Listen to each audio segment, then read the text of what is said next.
Eu quero compartilhar com vocês, nesse período da manhã, sobre a matemática do destino.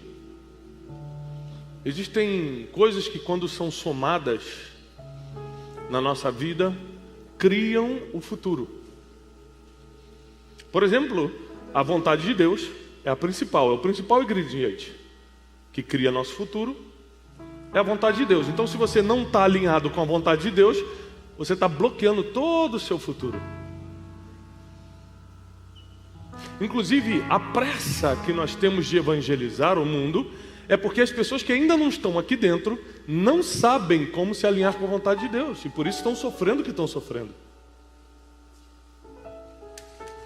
Eu tive um senso de urgência na evangelização muito forte agora essa semana que eu tive que ficar no hospital. Eu nunca tinha eu nunca tinha dormido no hospital na vida. Eu nunca tinha tomado uma anestesia na vida. Em 40 anos, eu nunca precisei dormir no hospital, nunca fui operado de nada, nunca tomei anestesia. E comecei a sentir uma dor em casa, que depois nós descobrimos que foi emocional por causa da notícia da minha mãe. E quando fui levado ao hospital, o médico na hora falou assim: vamos ter que te operar. Eu falei: me operar? Eu não tenho problema nenhum. E a primeira coisa que eu percebi é que existem situações que a sua vontade perde o sentido. O que você quer ou deixa de querer não vai alterar a situação que está acontecendo. Eu estava ali na mão de outras pessoas, deitado numa cama, indefeso. Eu não tinha como reagir. Eu queria entender por que você quer me operar. E já estavam colocando agulha, e já estavam começando a me sedar. Eu falei: peraí, mas o que está acontecendo? Falei: olha, nós vamos ter que fazer uma operação no seu rim agora, porque a gente já chegou no grau máximo da morfina e o seu corpo não para de gemer. Se a gente não operar, vai complicar muito a situação. E nesse período que a gente fica ali aprovando a cirurgia, a pessoa começa a dar todos os riscos. Olha, se o seu coração não bater direito durante a anestesia geral, pode ser que tenha alguma complicação. Eu falei: como assim, gente? Como assim se meu coração não bater direito? Está batendo até hoje? Mas os médicos têm que dar aqueles avisos, né? Prévios. E a primeira coisa que eu percebi é que quando você está numa situação, que são várias na vida, mas como, por exemplo, a de saúde, não importa quanto dinheiro você tem, não importa o diploma que está na parede, não importa se você usa roupa de marca ou roupa de brechó, não importa se você tem o telefone do governador ou do presidente no teu WhatsApp, nada disso importa. Somente o tamanho da sua fé nesse momento é o que determina como você vai lidar com tudo isso. E nesse momento caiu um senso de urgência de evangelização. Eu falei: meu Deus, eu vou me apegar a Deus agora, mas eu sirvo a Deus desde a minha mocidade. E quem está numa cama enfermo como eu estou agora e não tem a quem se apegar? Porque o evangelho é tão completo que até para a morte ele dá esperança. O apóstolo Paulo diz que se a nossa esperança se resume somente nesse mundo, nós somos o mais miserável dos homens. E eu comecei a perceber que para que a gente viva o nosso futuro, viva o nosso destino, destino não é algo místico, não é uma bola de cristal. Destino é o que Deus já determinou para os seus próximos anos. E para você viver o que Deus determinou para os próximos anos, existem coisas que você precisa somar na sua vida, é uma matemática.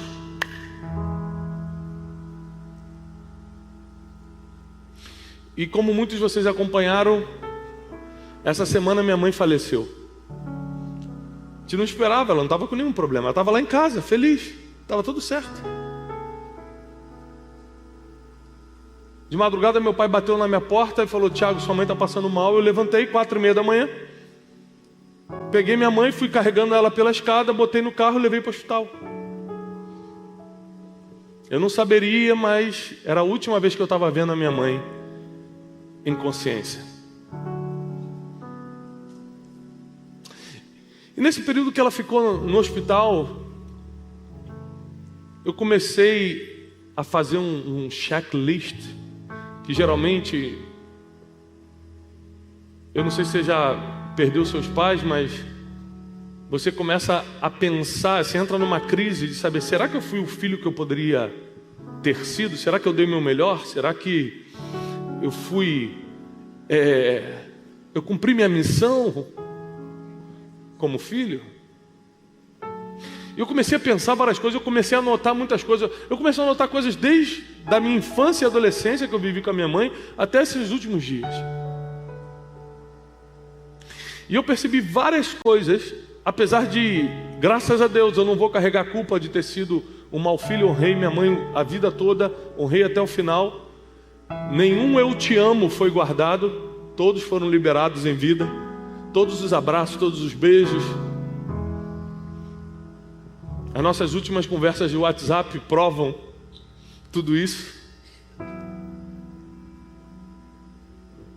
Mas se eu pudesse voltar 30 anos atrás, porque essa é a crise que dá, se eu voltasse, ou seja, mamãe partiu em 2021, se eu voltasse em 1991, o que eu faria diferente sabendo que daqui a 30 anos tudo isso vai acontecer? Eu comecei a anotar várias coisas. E eu queria que você estudasse comigo hoje de manhã sobre isso. Eu mudaria muitas coisas se eu pudesse voltar 30 anos atrás,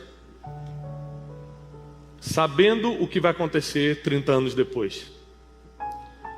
A primeira coisa que eu mudaria, ou mediria melhor, eram minhas palavras. Palavras são como pedras lançadas numa vidraça. Você pode até pedir perdão, mas já quebrou. Se eu quebrar o vidro da sua casa, eu posso até pedir perdão para você, você pode até me perdoar, mas já quebrou. Não tem como recolar. E na vida, por causa de imaturidade, por causa de falta de sabedoria, por causa de emoções desorganizadas, por causa de uma vida em pecado, a gente fala o que jamais deveríamos ter falado. O mundo espiritual, ele não se move pelo que você quer, ele se move pelo que você fala. O mundo espiritual é ativado com palavras. Por isso que existe tanto poder na oração, porque é o que você fala.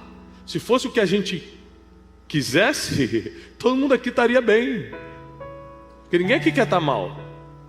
Se o mundo espiritual se movesse pela sua vontade, todo mundo estava aqui, estava andando de carrão, viajando, bem de saúde, exercendo o seu dom, o seu chamado, o seu ministério.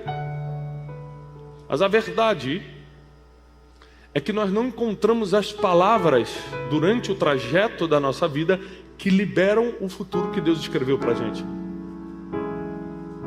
Por exemplo, Jesus no Getsemane, ele começa a ir por uma linha perigosa de palavras e diz: Pai, se possível, afasta de mim esse cálice. Jesus, um homem que era sabedoria em pessoa, a própria sabedoria, Jesus era a própria sabedoria, ele fala: se possível, afasta de mim esse cálice, mas contudo, vírgula, porque a sabedoria sabe consertar as coisas, não seja como eu quero, porque o que eu quero é sair dessa missão, mas seja conforme a tua vontade. O problema é que quando a gente quer alguma coisa, e principalmente quando essa coisa é desesperadora, como a angústia de morte que Jesus estava sentindo no Getsemane, a gente não negocia com Deus, a gente começa só a implorar. A gente não conversa com Deus, a gente só quer determinar. Eu determino que eu não vou passar por isso. As suas palavras não têm poder diante de uma palavra de Deus que já foi decretada. Você pode gritar o que for. A vontade de Deus é boa, perfeita, agradável, vai durar para sempre e é maior do que a nossa vontade. Se eu pudesse voltar 30 anos atrás, eu mediria muito, muito mais as minhas palavras. Eu joguei muitas palavras ao vento que eu me arrependo. Principalmente quando nós somos jovens e a gente acha que é o dono da verdade. Minha filha tem 12 anos e acreditem, na cabeça dela, ela já sabe mais do que eu.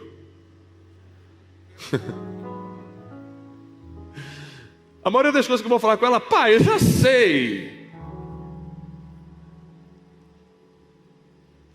E na nossa juventude, que é quando a gente tem mais força, a gente é mais ignorante.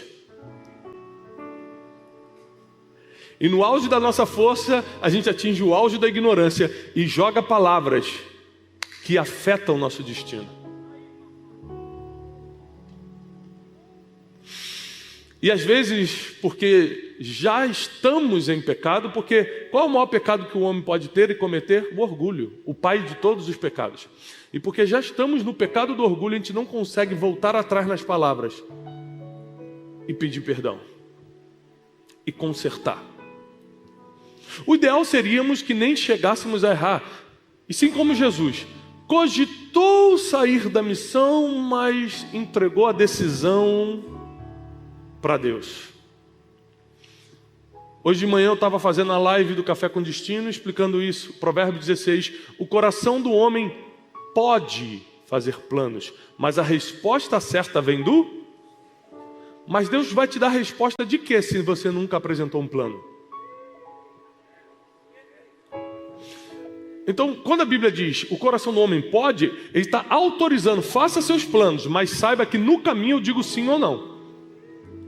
Se você ficar sentadinho na sua casa esperando, provavelmente você nunca vai levantar. Mas se você fizer um plano e começar a caminhar rumo ao seu destino, Deus vai te ajeitando no caminho.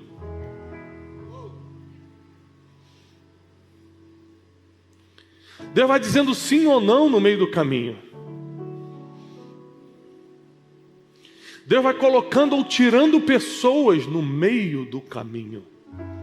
Aliás, se você parar para pensar, Jesus era especialista em aparecer no meio do caminho. Ele deixava as coisas acontecerem, no meio do caminho ele entrava. No meio do caminho de Jairo, no meio do caminho de Emaús, no meio do caminho de Lázaro. Ele ia no meio do caminho para que você se desenvolva, para que você cresça. Ou seja, eu amo ficar com meu filho no colo, mas se eu ficar com ele no colo o tempo todo, ele não aprende a andar. Então tem vezes que Deus não vai te pegar no colo, não porque Ele não te ama, mas porque você precisa aprender a andar.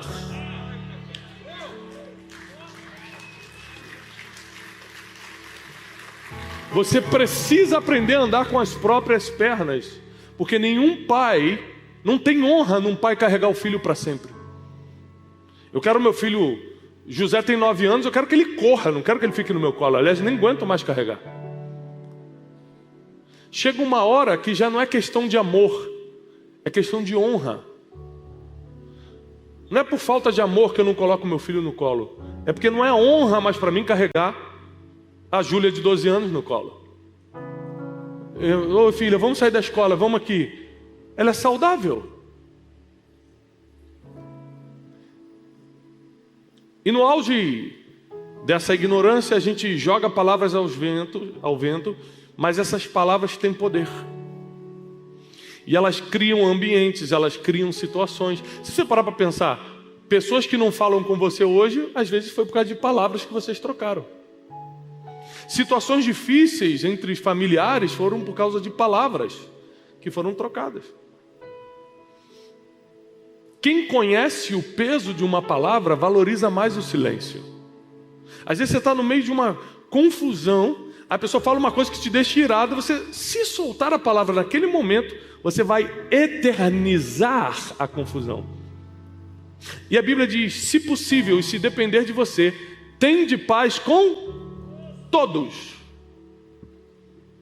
Então, se depende das minhas palavras, eu vou manter a paz. Quem pegou essa aqui? Se depende da minha palavra, eu vou manter a paz. Porque a palavra branda desvia o furor. Tiago capítulo 3 é o livro da Bíblia que mais nos ensina sobre o poder da língua, da boca, das palavras. E o apóstolo Tiago diz: da mesma fonte não pode sair água doce e salgada. Vou repetir, só para você entender a seriedade disso. Da mesma fonte não pode, está escrito na Bíblia que não pode sair água doce e salgada. Isso quer dizer que se você usa a sua boca para água amarga, no dia que você quer clamar por uma bênção, você não é atendido, porque você já escolheu a fonte e não sai duas fontes da mesma boca. Da mesma forma, tem gente que profetiza e as coisas acontecem, porque ele não usa a boca como água amarga, só sai água doce. Então quando ele fala, acontece, Deus honra. Quando Isaías tem a visão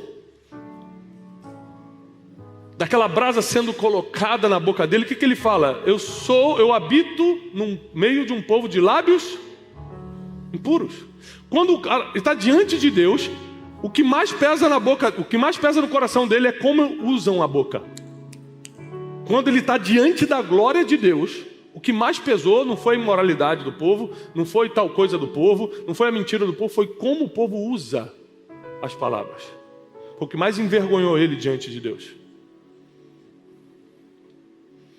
Nós somos medidos pelo que falamos. As pessoas vão julgar se você é um homem ou uma mulher de Deus pelo que você fala. Ou você nunca percebeu isso? A forma que você fala, o jeito que você fala, as palavras que você usa, o momento que você fala e o momento que você se cala, tudo isso denuncia quem é você no mundo espiritual. Então a primeira coisa que certamente, se eu pudesse voltar 30 anos atrás, eu mudaria, era a forma como eu usei as palavras. Eu me arrependo de muita coisa. Eu mudaria muita coisa. Se hoje eu estou vivendo o que eu estou vivendo pela graça e misericórdia de Deus, eu te garanto, que se eu tivesse usado as palavras melhor, eu poderia estar vivendo isso há 10 anos já, e não agora. Janine sempre fala isso para mim. Ela fala: Tiago, o que você está vivendo hoje, na minha cabeça era para você estar vivendo há muito tempo. O problema é que você se distraiu com aquilo, fez aquilo outro, tinha medo disso, não queria assumir teu ministério. E ela joga 10 coisas, 10 listas que toda esposa tem do marido, né? 10 fatos porque você não prospera. A esposa sempre tem. Pergunte para sua esposa que ela te entrega na hora, ela fala tudo. E uma das coisas que ela mais falava, jogava na minha cara, era a forma como eu usava as palavras. Eu não media o que eu falava. Hoje eu tenho muito cuidado com as palavras que eu uso, porque eu sei que quanto mais a pessoa te admira, mais ela se ofende com o que você fala.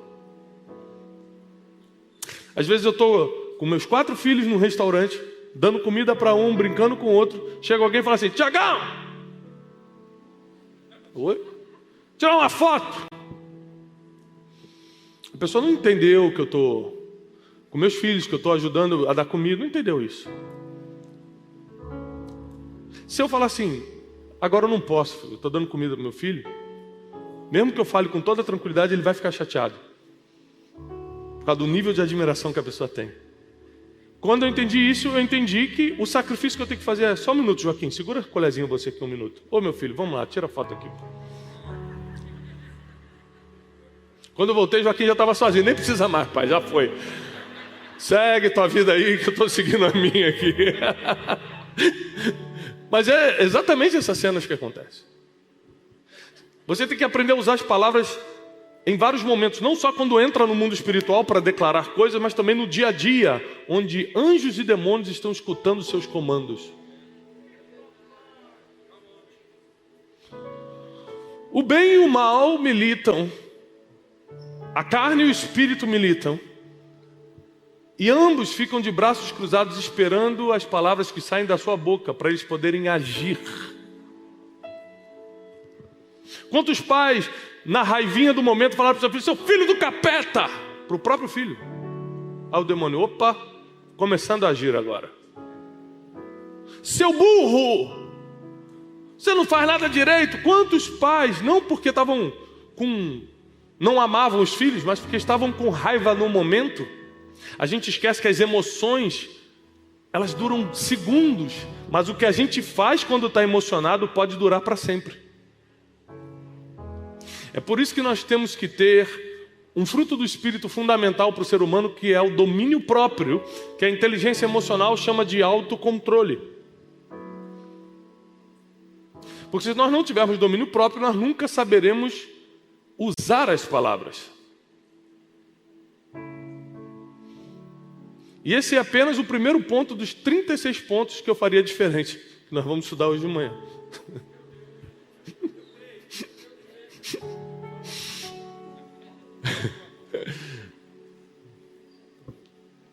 A segunda coisa que eu faria diferente.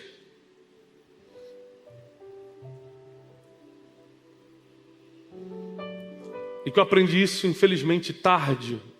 Deu tempo para salvar muita coisa, mas eu sofri muita coisa que eu não precisava ter sofrido. Porque na vida nós vamos ter aflições, tá? Fazendo tudo certo ou tudo errado, você vai ter aflição. Jó não fez nada de errado e sofreu o que sofreu. A Bíblia diz que ele era perfeito diante de Deus e sofreu o que sofreu. Aflição a gente vai ter. Agora existem aflições que você não precisava ter. Existem excessos de sofrimento que já não eram para você. E a maioria desses sofrimentos em excesso na vida vem pelas pessoas que você escutou. Então, o segundo ponto que eu faria diferente, eu escolheria melhor as pessoas que eu escutei durante a vida. Eu lembro de uma vez que eu desobedeci meu pai, eu era adolescente, e meu pai, militar, pastor, controlava a gente em casa no esquema militar pastoral. Você imagina essa mistura. E aí, um amigo me chamou para ir para o baile. Eu tinha 16 anos, amém? E eu falei, não, eu nasci para ser crente, porque eu nunca gostei de ir. Foi um monte de gente num lugar apertado, gente, que maluquice. Eu nasci para ser crente, graças a Deus.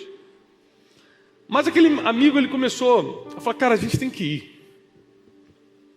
Porque você vê, sabe por que ninguém gosta de você aqui na escola? Porque, cara, ninguém sabe como é que é a tua vida, Ele começou a jogar no meu emocional. E eu comecei a escutá-lo. O problema não é o que falam para você, o problema é quando você escuta. Porque falar, as pessoas vão falar o tempo todo. O tempo todo vai ter gente enviada do inferno para ficar falando para você. O problema é se você escutar. E naquele dia eu decidi mentir para o meu pai. Fiz aquele tradicional boneco de travesseiro, cobri com um cobertor. Já fez isso, Salles? Salles não, Salles é crente mesmo. Pulei pela janela do meu quarto, pulei o muro e fui para o baile.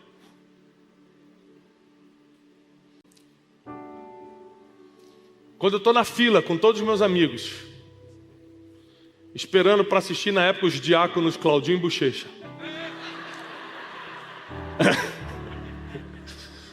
Que Deus o tenha. Vem uma mão no meu ombro. Tiago, quando eu olho Dona Fanny, minha mãe. Que palhaçada é essa? Olha, eu falei, Jesus, como pode? Eu saí escondido. Na esquina do baile, a moça que estava vendendo os doces, refrigerante, era da igreja. Deixa eu te falar uma coisa, se você é da igreja, esquece, vão te achar.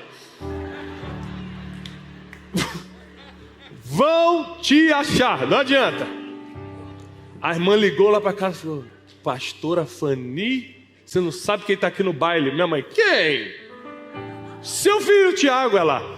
Aquele ministro do Senhor, duvido. É ele sim. Mamãe foi lá, me fez passar uma vergonha. Conclusão, fiquei o ano todo sendo chacota na escola. Porque minha mãe foi me tirar pelos cabelos da fila do baile. Conclusão, para sua informação, nunca entrei num baile na vida. Amém? Espero que Deus conte isso na coroa. Nunca, Deus. Tu és prova.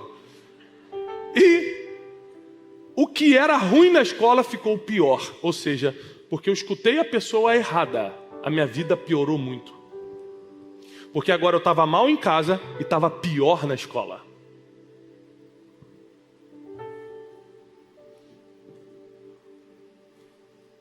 Você precisa ser extremamente sensível a Deus para saber quem escutar durante a trajetória da tua existência. Porque às vezes não é questão que a pessoa não é de Deus, ela só não é a pessoa certa para aquele momento.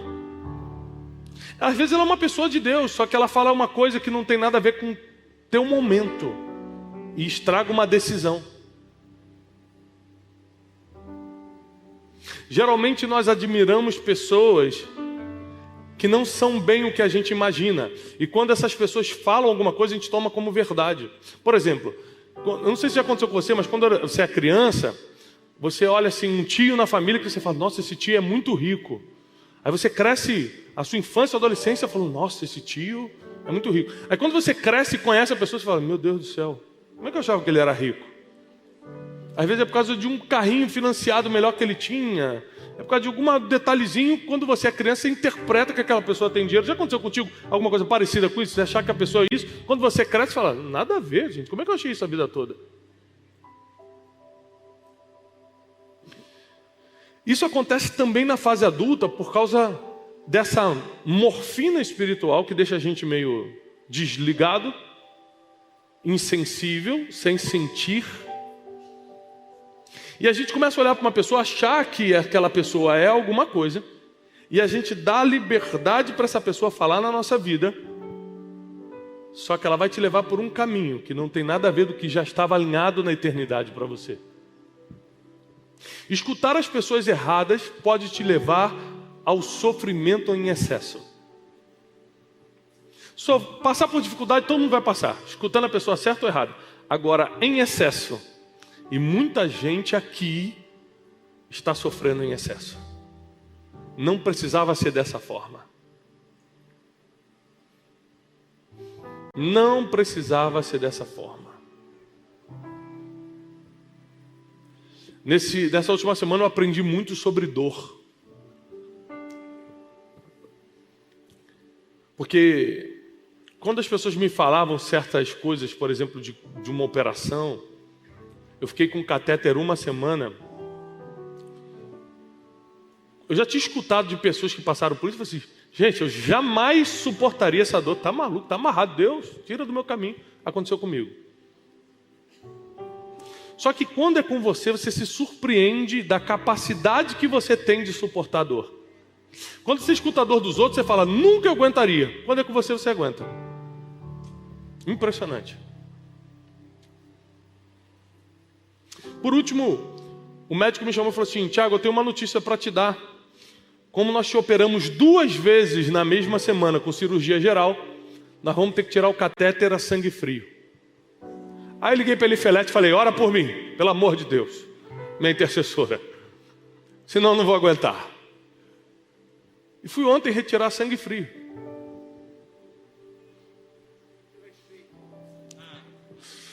Salles já passou por isso, só que isso tirou com anestesia, né? Eu fui a sangue frio, jovem. Sabe, você está orando por mim? Estou de pé. Sabe o que eu entendi? Que o medo que a gente tem de passar por sofrimentos e por dores é mentiroso. Porque quando a dor chega, você passa por ela e fica de pé. Eu estou de pé. Na minha cabeça eu nunca suportaria aquilo.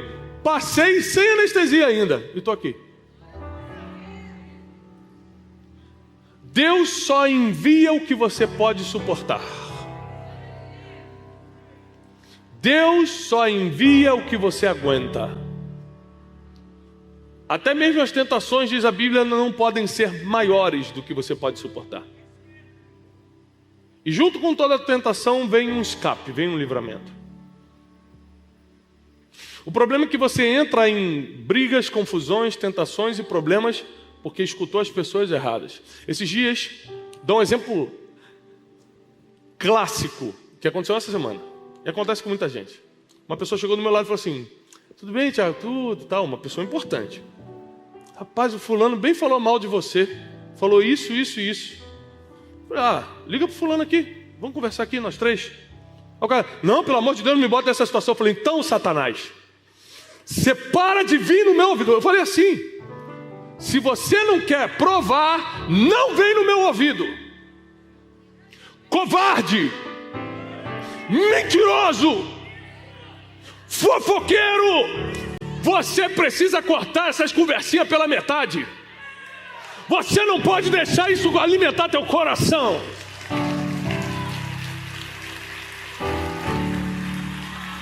Você não quer se sentir mal, mas quer que eu me sinta mal me dando essa informação, né? Satanás. Eu cortei na hora o papo. Mas, se eu resolvesse escutar, sabe como é que eu estaria? Há uma semana da conferência, aquele cara falando de mim, desgraçado.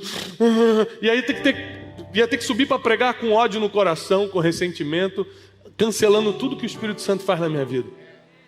Olha como é que é a estratégia do inimigo.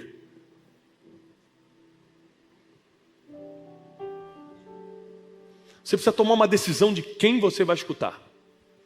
Deus não colocou esse fofoqueiro na minha vida para falar na minha vida, por que eu vou escutar ele? Cheguei e cortei. Não. Eu escuto quem Deus colocou na minha vida para falar para mim. Terceira coisa que eu faria diferente. Se você puder anotar.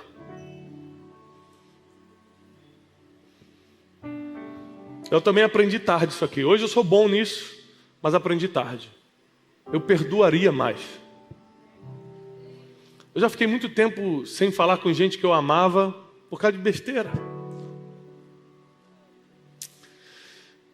Eu já vi pessoas partirem e eu não consegui pedir perdão a tempo.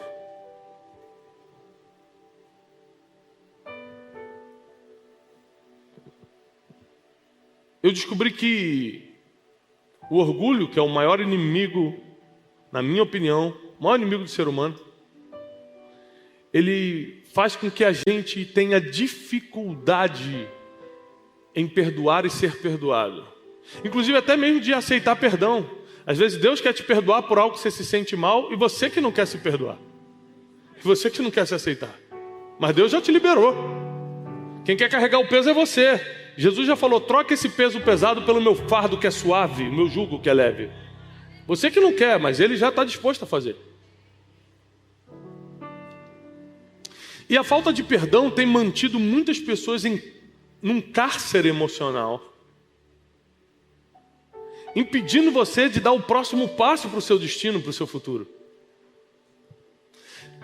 O meu ministério seria inviável se eu não fosse um bom perdoador.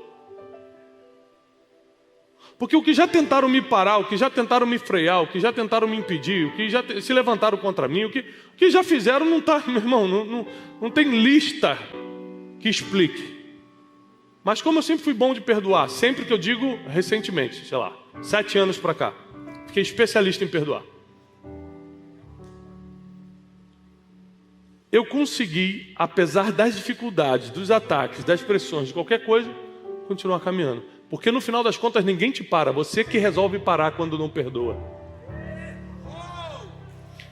Ninguém tem poder de te parar não.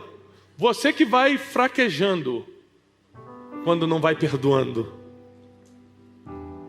Você imagina que Jesus nos ensinou isso na prática. Os homens escarnecendo dele, rasgando o lado dele aqui na cruz. E ele, Pai, perdoa-os, porque eles não sabem o que fazem.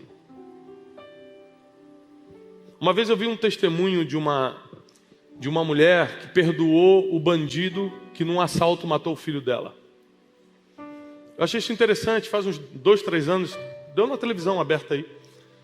E a mulher foi, no dia mesmo que aconteceu, abraçou o bandido que foi preso e perdoou ele. Você vê quando o auge da maturidade ao ponto de controlar a emoção de uma perda. E o repórter pergunta assim, mas por que você fez um negócio desse? Ela falou assim, porque ele não sabia o que estava fazendo. Ele, quando saiu de casa, ele não imaginou que ia causar a dor que ele está causando na minha vida. Da onde ele veio, isso é normal. Na minha família, que não é normal.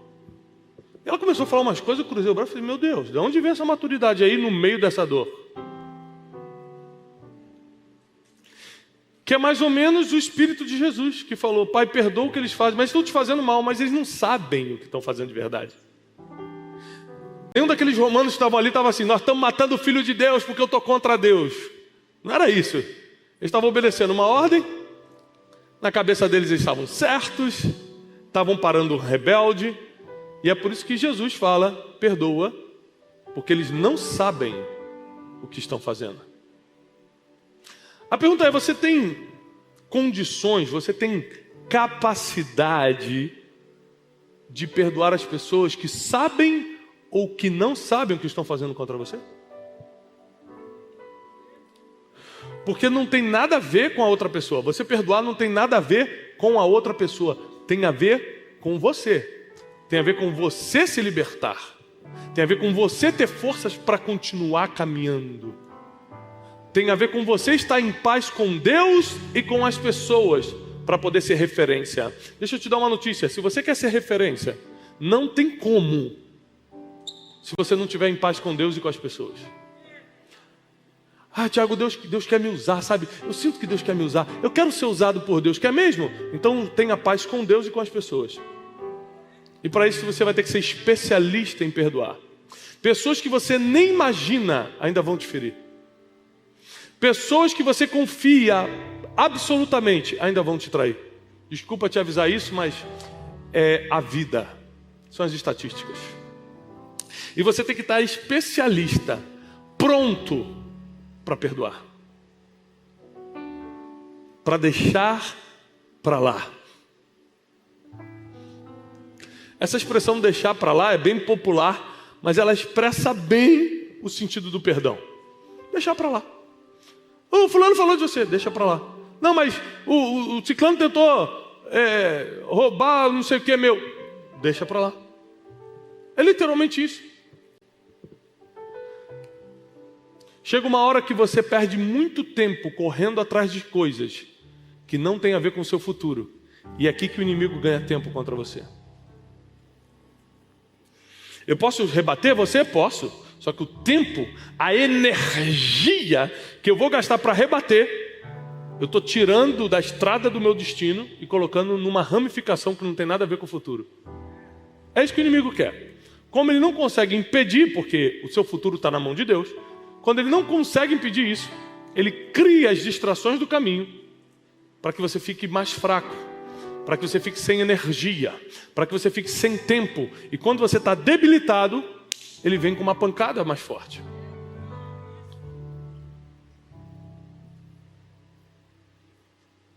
Então chegou a hora da gente decidir quais são as coisas que nós faríamos diferente se eu pudesse experimentar o futuro, voltar atrás e, sabendo o que vai acontecer, agir de novo. Será que eu realmente brigaria com aquele familiar no Natal se eu soubesse que daqui a 3 anos ele vai morrer? A pergunta é, por que a gente já não age como se todo dia fosse o último? Se eu partir hoje, eu estou em paz com todo mundo? Se eu partir hoje, eu dei o meu melhor para Deus? Se eu partir hoje, eu contribuí com a humanidade, eu contribuí com a minha geração? Davi, quando morreu, uma das frases mais bonitas da Bíblia, Davi, quando morre, a Bíblia diz assim, e Davi, tendo servido a sua geração, dormiu com seus pais. Servir a sua geração.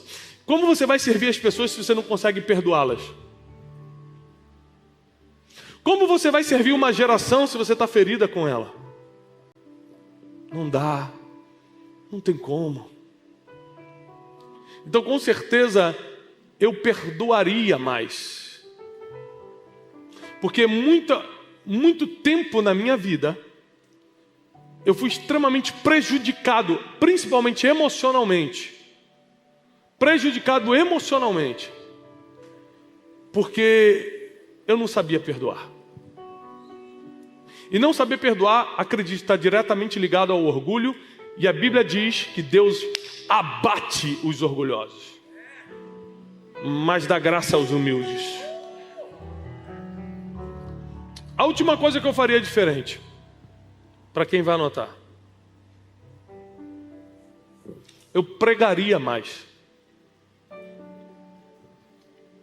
Agora, esses dias no hospital, eu falei, meu Deus, eu preciso pregar mais. Eu preciso levar a palavra para mais gente. Porque tem muita gente em sofrimento. Você imagina que eu entrei no hospital, eu estava no corredor, esperando atendimento, curvado de dor.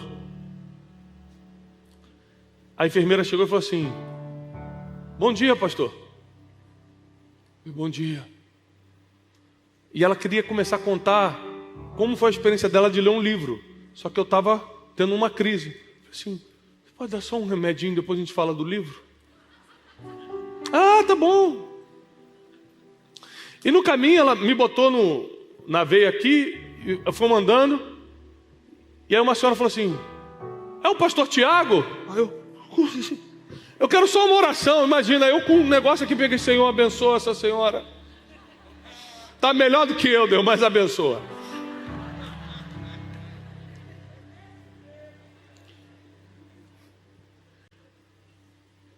E eu comecei a perceber que no final das contas, existem situações como doença, quebra financeira, certas traições, que se a pessoa não tiver evangelizada, ela pira. Então, peraí, eu carrego um poder, que é o poder do evangelho, que pode tocar a pessoa no momento mais difícil da vida dela e vou guardar para mim. Uma das coisas mais poderosas que você pode fazer para se tornar uma referência, marcar a sua geração e deixar um legado, é transformar a vida das pessoas. Só que você não tem nada em você que possa transformar outra pessoa. Você precisa do evangelho. Porque é o evangelho que transforma, através do que você fala, entrega. Então, se você entregar outra mensagem que não seja o evangelho de Cristo, não vai ter transformação. Tem um projeto chamado Transformation Day. Alguém já assistiu o Transformation Day?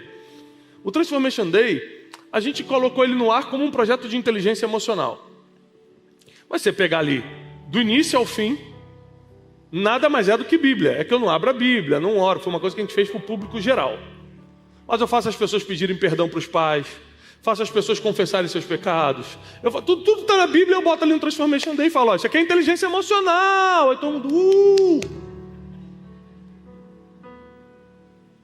Aí tem gente sendo liberta, gente pedindo perdão. Ou seja, porque a transformação não está na técnica da faculdade.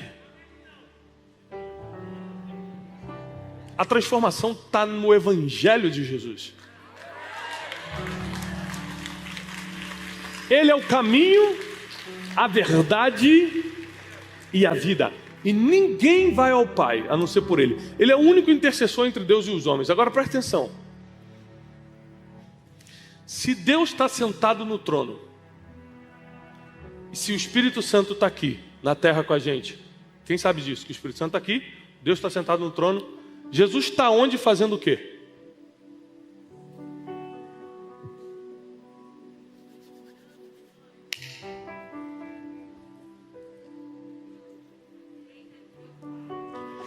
Jesus está ao lado do Pai, diz a palavra, orando por nós. Presta atenção, quando você entra numa dificuldade, você entrou numa dificuldade, Bruno entrou numa dificuldade, Jesus começa do lado do Pai. Abençoa o Bruno, protege o Bruno. O Bruno está passando por isso, ele começa a interceder por você ao lado do Pai. Jesus está orando por você nesse momento. Quando eu estava no hospital, ele estava orando por mim. Quando Quando nós estávamos passando os momentos mais difíceis da minha vida, Jesus estava ao lado do Pai dizendo: salva o Tiago, eu morri por ele, vamos trazer, vamos salvar, vamos resgatar. Jesus tem um trabalho, que é interceder entre você e Deus, e Ele o faz muito bem. Ele cumpre a sua parte. Você precisa agora cumprir a sua, de anunciar esse evangelho aos 4 cantos da terra.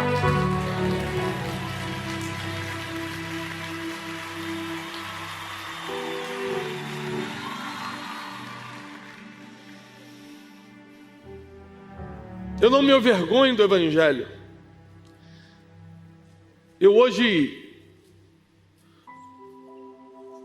por causa da graça de Deus na minha vida, eu sou preletor nas maiores conferências seculares do país, de empreendedorismo, por exemplo. A maior conferência de empreendedorismo da América Latina se chama Powerhouse.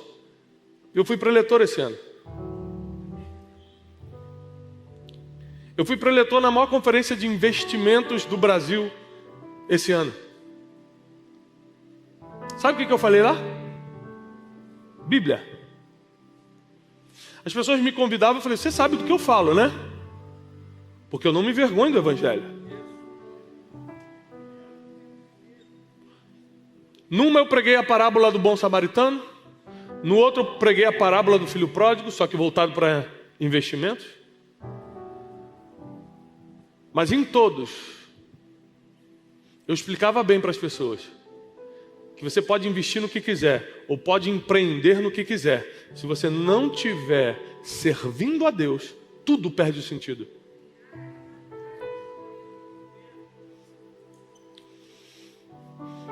Minha mãe, quando entrou em coma, eu cheguei para o médico e falei para ele: me diz o que eu posso fazer, qualquer coisa, qualquer valor, qualquer hospital que eu possa transferir.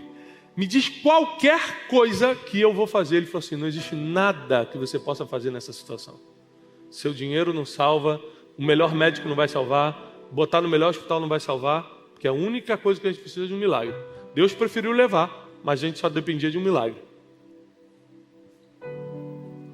Existem muitas situações da sua vida que nada do que você conquistou aqui na terra vai ter efeito. Outras vai. Tomara que você ganhe muito dinheiro, porque eu nunca paguei conta de luz ou fiz compras lá em casa com outra coisa, sempre foi com dinheiro. Uma vez eu tentei pagar as compras com a paz do Senhor, chamaram a polícia. Foi: paz do Senhor, eu estou levando. É só com dinheiro, não tem jeito. Então ganhe dinheiro, é muito bom para pagar as contas, mas só para isso. Só serve para as contas. Para qualquer outra coisa, você vai precisar de muito mais. Então coloque toda a sua esperança no Evangelho de Cristo, que é o único que promete vida eterna, perdão dos pecados e salvação para sempre. Coloca seus olhos na eternidade, porque essa vida, e eu provei isso essa semana, passa muito rápido.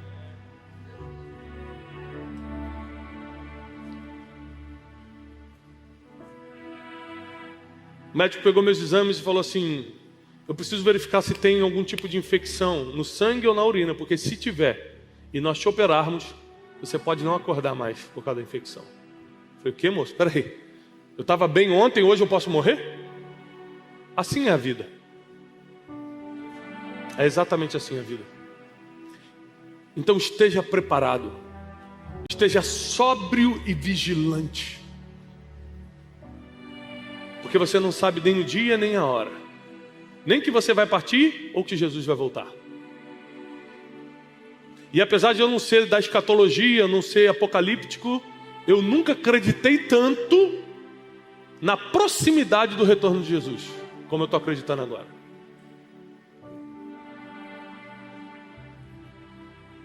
Os sinais cada vez ficam mais fortes.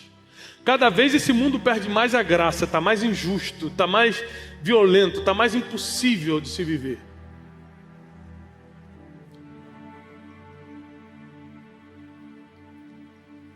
E nós precisamos pregar mais, para que as pessoas sofram menos. Anote isso: eu vou pregar mais, para que as pessoas sofram menos. Eu vou pregar mais, para que as pessoas sofram menos. Você não precisa estar aqui no púlpito para pregar, gente. Deus quis me colocar aqui, mas eu prego em qualquer lugar.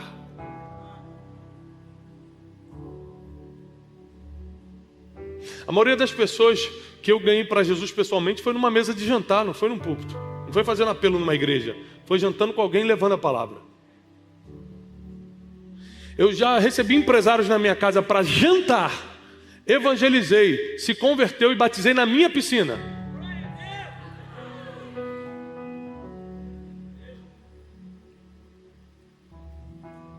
Porque nós temos que estar prontos em todo momento.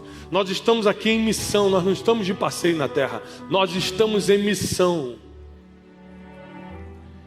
Agora presta atenção. Se eu pudesse voltar 30 anos atrás e mudar tudo isso, juntar isso nessa matemática do destino, palavras, pessoas que eu escuto, perdão, pregar mais, escutar mais a Deus, porque para pregar mais você tem que escutar mais a Deus. Se eu pudesse voltar 30 anos e fazer isso diferente, por que eu não faço hoje para mudar meus próximos 30 anos? A matemática é a mesma. Por que eu não começo agora para salvar meus próximos 30 anos? Por que eu não meço minhas palavras a partir de hoje para não me arrepender daqui a 30 anos? Por que eu não paro de escutar quem Deus não colocou na minha vida para falar na minha vida e começo a escutar somente aqueles que têm voz de destino na minha caminhada? Por que eu não começo a perdoar todo mundo que eu tenho que perdoar? Por que eu não começo a pregar mais hoje? Se é isso que vai mudar o mundo. O que vai mudar o mundo não é o teu negócio. O teu negócio vai ser usado por Deus se você estiver pregando o evangelho. O que vai mudar o mundo não é a sua ideia. A sua ideia pode ser usada por Deus se o evangelho estiver nela. Porque é a única coisa que transforma é o evangelho. É a única coisa que tem um poder de transformar o ser humano. De transformar o pecador em um homem e uma mulher de Deus. De transformar o perdido em um homem e uma mulher com direção, com senso, com propósito. E nessa manhã, eu queria que você fizesse um checklist de tudo que você faria diferente, se pudesse voltar atrás, para que com essa lista na mão você começasse a agir a partir de hoje. Eu seria menos ignorante, eu seria menos arrogante. Vai escrevendo. Pode escrevendo agora, para aí, vai escrevendo. O que você faria diferente? O que você não seria se pudesse voltar 30 anos atrás? Você sabe o que você fez lá atrás que trouxe para onde você está hoje. Você sabe, de bom e de ruim. O que você está vivendo hoje de bom e de ruim, você sabe exatamente o que você fez para te trazer.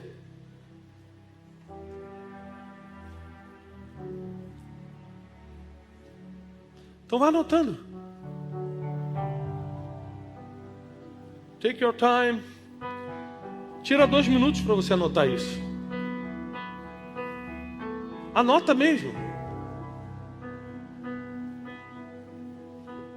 Tudo que você precisa mudar, tudo que você precisa deixar para lá, tudo que você precisa fazer diferente.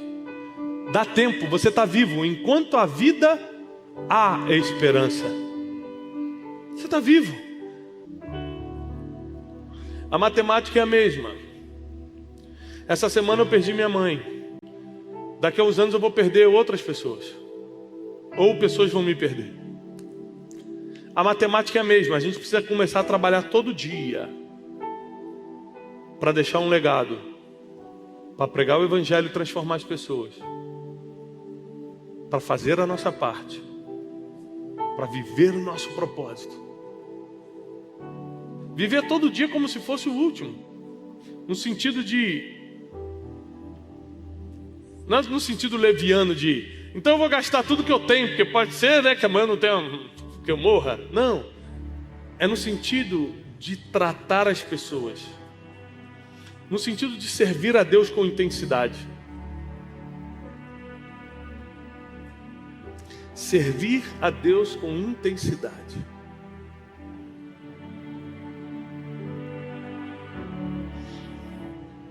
Nesse dia tão difícil, foi o dia do velório da minha mãe.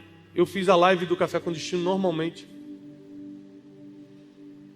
E muitas pessoas me questionaram na mensagem dizendo: mas como pode? Por que você não para um dia? E eu postei um versículo como resposta. Se você se mostra frouxo no dia da angústia, a tua força será pequena. Então a Bíblia diz que para sua força ser grande em Deus, você não pode afrouxar nos dias difíceis. É muito difícil. A Bíblia nos pede coisas muito difíceis. Mas eu quero ser um homem que até o último dia da minha vida vai ser conhecido como um homem que levou a Bíblia a sério. Eu vou levar a Bíblia a sério. Se está escrito, está escrito.